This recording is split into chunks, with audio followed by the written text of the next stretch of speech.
Hi everyone, this is our channel Around My Story. Please like, share and subscribe. Quase toda garota sonha em ser uma princesa da Disney. Ser como Cinderela que se casa com um príncipe ou Branca de Neve, a mais bela de todas. Minha história é algo parecido, mas contos de fadas geralmente têm um final feliz, certo? A minha, no entanto, bem, vou deixar que você faça seu próprio julgamento. Meu nome é Rona, tenho 17 anos. Vivo com meus pais e minha irmã Celina. Na escola eu era como uma princesa. Eu adorava meus amigos e eles me adoravam. Eu me destaquei em tudo o que fiz na escola. Era a melhor cantora, eu era atlética e praticava todos os esportes. Minha única falha era meu cabelo, que era muito crespo e feio para o meu gosto. Acho que o cabeleireiro chamava de cacheado, mais para confortar pessoas como eu. Mas crespo não é cacheado, não no meu dicionário. Reconheço que parecia atrativo em algumas pessoas, mas o visual mais arrebatador para mim é o cabelo longo e liso. O adorável cabelo liso pode deixar qualquer garota bonita, mesmo se ela não tiver traços bonitos. Oh, como eu invejava algumas garotas na minha escola com seus cabelos longos e sedosos. É claro, minha princesa da Disney favorita era Rapunzel. Nos meus sonhos eu era sempre ela. Na minha opinião, ela era a mais linda princesa do universo Disney. O sofrimento que ela passou para depois receber o que merecia, sem mencionar seu cabelo sedoso e brilhante, o jeito que ele brilhava à luz do sol, que eu não daria para ter um cabelo como aquele. Tentei de tudo para melhorar meu cabelo. Eu lavava com shampoo, mas ele ficava fofo, igual a um pelo de um lulo da Pomerânia. Você já deve ter visto um. Eu usava creme de alisamento, mas então parecia uma estrada pavimentada com melaço derramado por toda parte. Tentei chapinhas, mas elas também não ajudaram. Não ria de mim. É a pura verdade. Todos os dias eu sonhava em ter um cabelo liso. Um dia, vi uma propaganda enquanto conversava com minhas amigas.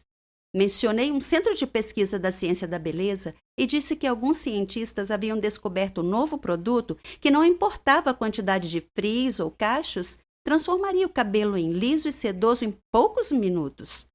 O centro precisava de voluntários para testar o produto na frente de um público. E eu pensei, uau!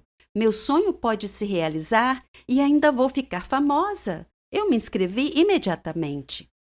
Fui escolhida entre 3 outras garotas. Estava um pouco preocupada porque minha experiência havia ensinado que as coisas nunca saem do jeito que nós planejamos, mas eu dizia a mim mesma que era um produto simples. O que poderia dar errado? Pesquisei sobre o cientista que ia conduzir o experimento. Ele era famoso na sua área. Seu nome era Wilfred Janssen. Eu cheguei no estúdio onde o teste seria conduzido. Eles já estavam me esperando. O Sr. Janssen parecia um cientista de desenho animado, com cabelo desgrenhado e um jaleco branco enorme e óculos tipo Harry Potter. Acho que você entendeu. Ele me explicou como o produto funcionava e me garantiu que tudo sairia bem. Claro, certo. Como se eu nunca tivesse ouvido isso antes. No entanto, seu discurso empolgado me deixou animada. Então veio aquela papelada legal, as isenções de responsabilidades para o caso de efeitos colaterais que pudessem ocorrer devido ao uso do produto de beleza. E eu assinei tudo. Ele viu que eu parecia preocupada e hesitante, então tentou me tranquilizar, dizendo que se tratava de uma rotina típica de ensaios clínicos. Eu continuei preocupada, mas decidi seguir em frente mesmo assim. Eu convidei minhas amigas para assistirem ao experimento. Parecia mais uma grande conferência. Além do Mr. Johnson, havia jornalistas, fotógrafos e outros 2 médicos na sala. O Sr. Johnson explicou sobre o produto ao público. Eu fiquei fora do palco, esperando para ser chamada. Finalmente, eles estavam prontos e fomos chamadas ao palco, onde nos sentamos em suas cadeiras de cabeleireiro. Algumas cientistas misturaram uma variedade de líquidos coloridos em frascos de laboratório em uma mesa próxima do palco. Depois disso, o Sr. Johnson encheu um frasco de spray com a mistura e se aproximou de mim. Ele sussurrou no meu ouvido que meu nome entraria para a história. Então ele borrifou meu cabelo com o elixir mágico que os cientistas prepararam minutos atrás. Eu esperei nervosamente, então, lentamente, meu couro cabeludo sentiu uma sensação de ardor, como se tivesse sido mordido por uma centena de formigas de uma vez, mas eu estava com vergonha de mencionar isso, então a dor diminuiu E um milagre aconteceu. Meu cabelo se alisou exatamente como o Sr. Johnson prometeu que aconteceria. O público aplaudiu entusiasmado. O poderoso aroma de sucesso na obtenção de dinheiro impregnou a atmosfera da sala. Toquei o meu cabelo e não pude acreditar como estava maravilhoso. Continuei acariciando e acariciando, tão macio, tão sedoso, tão reto e suave. Fiquei super feliz. O Sr. Johnson se aproximou do microfone, segurando o produto na mão, e estava prestes a falar quando o público suspirou. Eles estavam olhando na minha direção. O Sr. Johnson se virou e olhou para mim também. Meu cabelo, de repente, começou a crescer em uma taxa fantástica. Foi ficando cada vez mais longo até eu ficar exatamente como Rapunzel. Eu gritei em estado de choque. O Sr. Johnson correu e pediu ajuda. Meu rosto ficou pálido e eu desmaiei.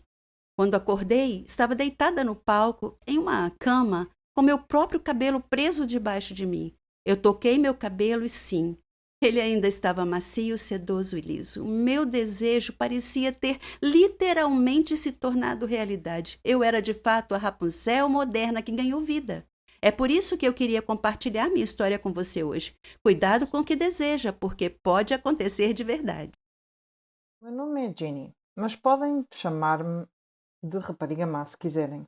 É assim que as crianças da vizinhança me chamam. Tenho uma longa história para lhe contar. Eu era a mais velha de 5 irmãos. A minha mãe morreu de doença e o meu pai ficou paralisado no acidente de viação. Ele não conseguia andar e precisava usar uma cadeira de rodas. Ver os meus irmãos a sofrer de fome e pobreza era uma visão constante em casa. O meu pai estava deprimido.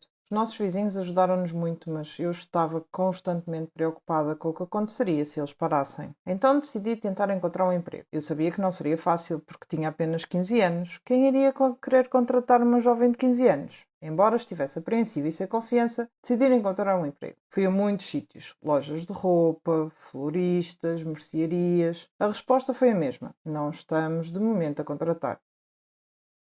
Um dia, sentindo-me desanimada, caminhava sem rumo, sem destino em mente, quando, de repente, me vi perto de um hospital. Num impulso, entrei. Vi uma enfermeira, mas ela parecia triste demais para falar. Então olhei em volta e encontrei outra enfermeira que parecia um pouco mais gentil. Ela notou e perguntou se eu precisava de ajuda. Eu disse-lhe que estava à procura de emprego, qualquer trabalho, que até esfregaria e limparia. Ela sentiu simpatia por mim e disse-me para não me preocupar. Em seguida, ela foi ao escritório do diretor. Eu estava preocupada. Estava metida em sarilhos. Um minuto depois ela chamou-me para falar com o diretor. Ele parecia muito gentil e perguntou-me o nome em voz baixa. Eu disse-lhe que era Ginny. Ele contou-me que Martha, a gentil enfermeira, que estava a ajudar-me, disse-lhe que eu estava à procura de qualquer emprego disponível. Ele disse que tinha um emprego para mim, mas estava preocupado que pudesse ser um problema. Senti uma pontada de medo e perguntei qual era o problema. Ele disse que eu teria que trabalhar no turno da noite. Só isso? Eu senti-me tão aliviada. Concordei imediatamente e ele disse que gostou do meu entusiasmo e que poderia começar no dia seguinte. Eu estava tão feliz. Voltei para casa rapidamente, abracei os meus irmãos e beijei a mão do meu pai. Contei-lhes sobre o meu novo emprego. Meu pai olhou para mim com tristeza e disse que eu era muito jovem para assumir essa responsabilidade. Eu disse que estava tudo bem e que eu poderia lidar com isso. Quando eu ia para o trabalho no hospital todas as noites, havia um gangue de crianças que ficavam sempre a vaguear pela vizinhança. Eu esperava que eles não me incomodassem, mas as minhas esperanças foram em vão. E eles gozavam comigo sempre que passava por eles. Nunca disse isto à minha família. Comecei a trabalhar como empregada da limpeza, mas devido ao meu zelo e inteligência, pude aprender um pouco sobre enfermagem e então fui promovida. Primeiro a auxiliar de enfermagem e depois a enfermeira. Os meus colegas apoiaram-me muito. Tudo estava quase perfeito, exceto pelo gangue do bairro, que estava sempre a incomodar-me e a chamar-me Ginny, a rapariga má.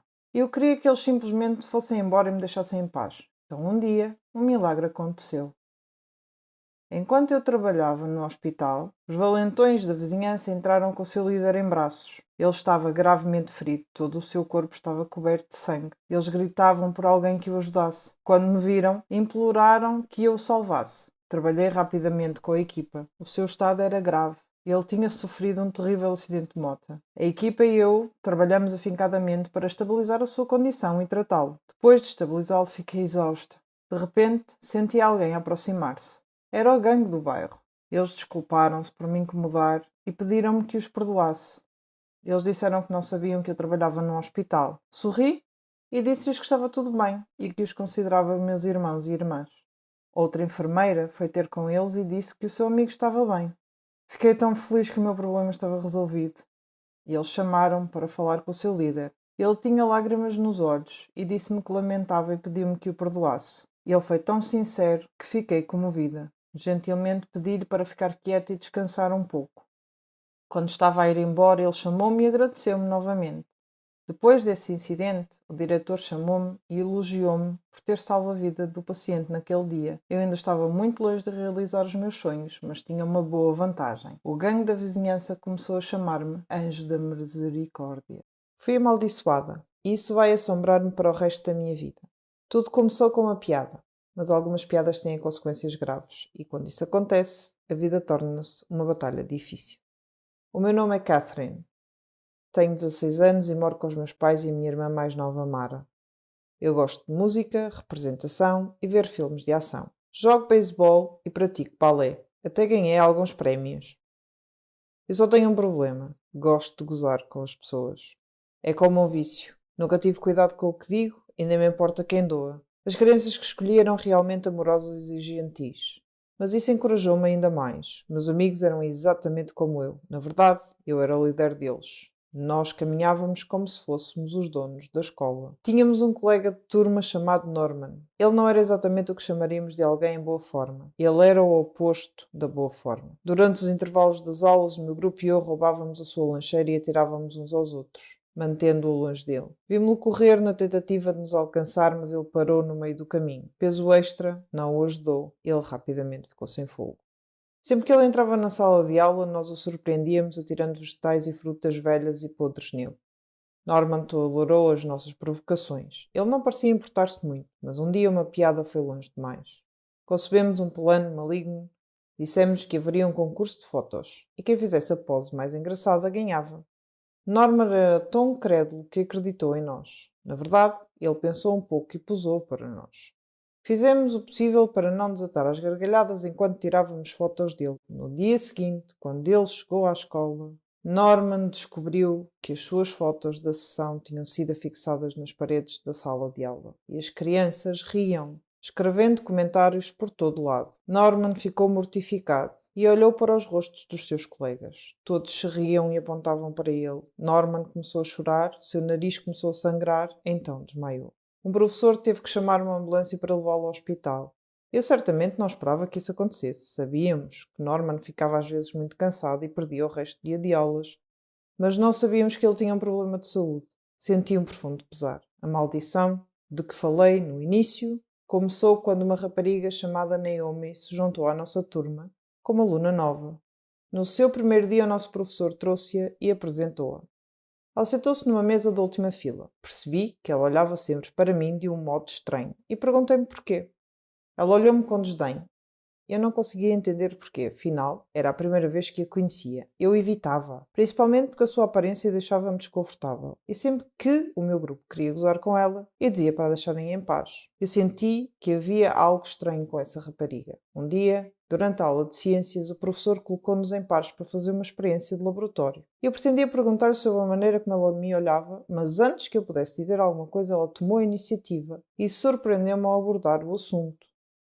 Vais pagar pelo que fizeste ao Norman, disse ela friamente. Olhei para ela e perguntei como conheces o Norman e do que estás a falar.